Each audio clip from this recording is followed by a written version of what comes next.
Okay, we're kind of filming in potato vision here. I know it's not great, but um, it's an update for post Thanksgiving.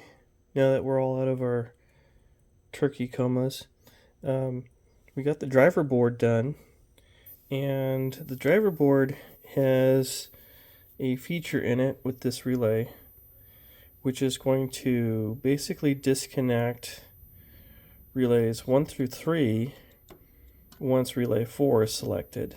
Now, the reason why we're doing that is because our VREG is only giving us 100. Our VREG is giving us 1 amp. I don't want it to overheat with all the relays being on. They each pull about 200 milliamps. So that gives us 1400 milliamps total if they're all on. We don't need relays 1, 2, and 3 closed. Well, 4, 5, 6, and 7 are closed. So we're doing some BS here to save us some current. I could get a bigger regulator, but I'm working with what I got.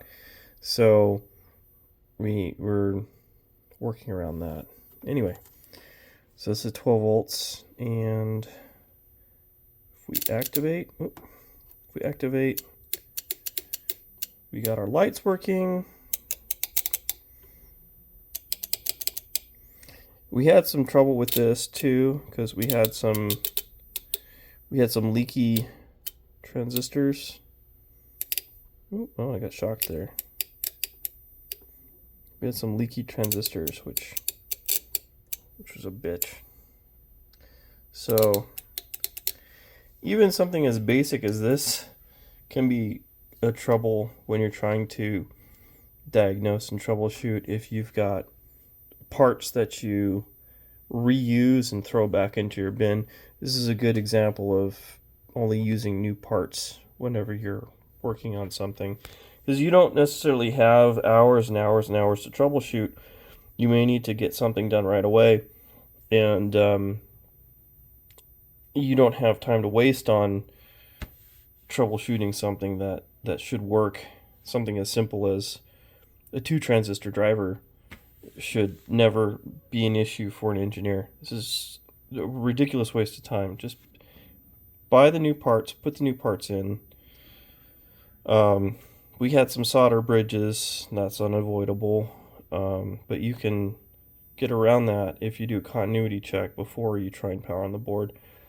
It's a 30-second check.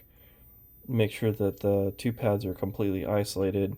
Saves you hours in troubleshooting, wasting your time spinning your wheels, trying to figure out why a very simple design should have worked in the first place.